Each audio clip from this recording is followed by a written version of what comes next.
What is up everyone, and welcome to a new video. And in today's video we're actually going to be talking about something really interesting, something I've never heard someone talk about before. So these are some of the things I would see happening in the future to roller coasters. So we know roller coasters are advancing over the years by so much, and this is only the beginning as far as I'm concerned. So I've got four major things or major applications that will be coming in the future. I've actually got a lot more, but personally a lot of these I came up with myself, and as I may want to work with roller coasters and theme parks in the future, I don't feel like posting all of these really innovative and great ideas on YouTube for anyone to just grab up.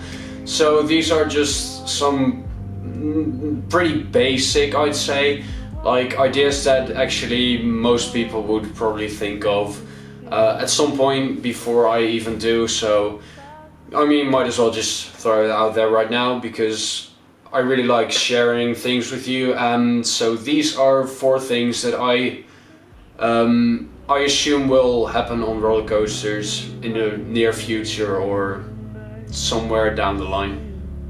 So the first of these is the most exciting one as far as I'm concerned, which is levitating roller coasters. Yes, so I think in the future, just like trains are doing right now, coasters will be able to be levitated above the track by using magnets. Now this is a really cool idea, and it's actually something that roller coaster manufacturers will be super excited to use, because one of the advantages it has is that there aren't any parts touching. So this doesn't seem too major for any enthusiast, but for roller coaster manufacturers this is huge actually. Over the last couple of years there's been numerous changes to coasters made to reduce the wear and tear parts on the roller coaster, so the parts that touch. You can see this for example by using the magnetic brakes, magnetic launches, everything. You need to have the brakes to push down it for it to brake or slow down. And with magnets what you can do is you can let the coaster pass through these magnets, and it will, because the negative and positive side of the magnets slow each other down, the coaster will automatically brake. This has been applied on drop towers as well, so the Intamin drop towers. Intamin is actually the company that came up with this in the first place. But if you levitate the coaster, so actually magnetize the entire coaster above the track, so coasters actually have a max degree turn or bank it can handle within a certain distance. So within 1 meter it's able to change direction like 30 degrees or something. I'm not really sure what's a proper example for that, but this is more on for example RMC Raptors rather than GCR Woodies. So if you use levitational trains or levitating trains, you can probably really increase this and make the coaster have really insane elements. Also because of the wear and tear parts, you don't have any wheels, so you don't have to worry about the wheels, you don't have to replace them, which is a really big deal for theme parks as well. Wheels is one of the most changed components of a roller coasters, if not the most changed component. And wheels need to be changed like once every couple days, I suppose. So the cost can be reduced by such a lot that levitating trains is a really cool idea. Also, just imagine the coaster floating by. It's just so insane. And something you can use with levitating trains is you can have the entire track magnetized, which means you have like a LSM launched basically on any section of the ride. So it's not like any specific LSM track part that's used to launch the coaster. So you can speed up and speed down the coaster during the entire ride, which means you can also send trains through, send train. What this means, or what you can do with this, is actually send trains. What you can do with this is send through the trains.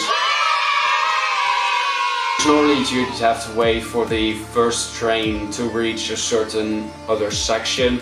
So if it passes like a mid-course brake run or another launch section, you can send round the next train. But if you have the entire track as an LSM launch, you can slow down coasters to a halt if there's anything troubling one of the other trains. So what this means is you can increase the throughput by like so much. You can have coaster trains running at a part like a couple hundred meters even. So if you've got like a dual loading station, you can send round trains every 10 seconds or something, which is hard to think is possible, but if this is implemented, that is something we can be looking forward to in the future. Then the second thing I'd like to talk about is using magnetic flux or wireless charging. Now this is the same as you'd have on your phone, wireless charging, or even cars can wirelessly charge. So you have like a pad on the ground, and then if you put your car above it, it will actually charge automatically, which is really cool in my opinion. But if you can actually implement this in the track itself, you can have a battery in the coaster, and then that battery will automatically charge or get its electricity to be able to use train lights, music even, so onboard soundtrack. It'd be able to activate sensors, just everything, like the communication between the track and the coaster is also possible through this. And it's such a really cool idea that you can have everything like not even touching. So the coaster levitates above the track, and you can even get all the electricity without having to charge it manually. Now I'm not really too sure how coaster trains nowadays get their power, but I'm positive it's not used in this manner. So it'd be really cool if this would be used in the future. Now the third thing I want to talk about is augmented reality. Now if you've never heard about augmented reality, it's a really cool concept. I personally heard about it a couple of years ago actually, and it is similar to virtual reality in a way, but it's not as serious of a thing to use on roller coaster, if that makes any sense. So nowadays when you ride a roller coaster with virtual reality, it just completely ruins the entire experience. At least that's what I think about it. Because when you put on these goggles, it basically ruins the entire point of being on a roller coaster. So you feel like you're doing any inversion and you just see like a screen doing some random thing, following what the coaster is doing during that inversion, which in my opinion is a really bad idea. But augmented reality is actually a really cool way to get like a story on the ride.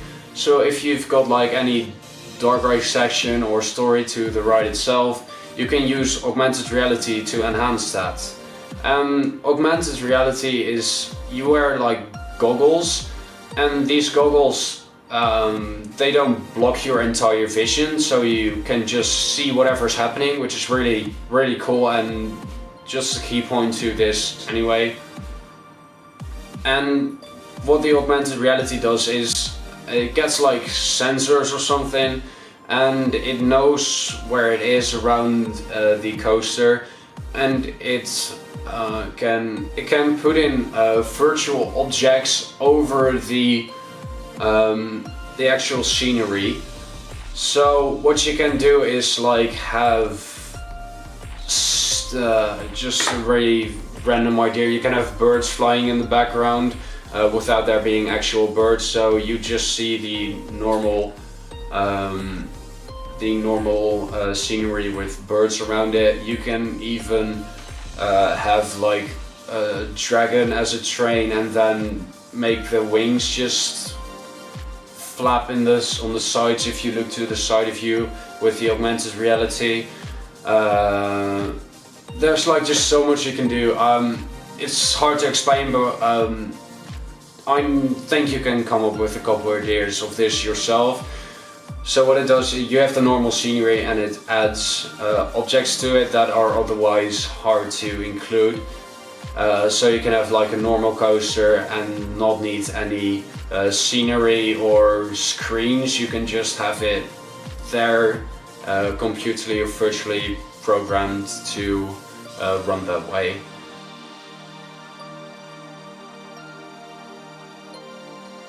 And the fourth and final thing I want to talk about during this video is one that's currently already being applied on current roller coasters, but I imagine it will be even used to a greater extent in the future, and that is to have coasters use different positions during the ride. So you not only have like a standard sit-down coaster, but you can tilt them to the sides or rotate them, twist them, even have them shaking and stuff.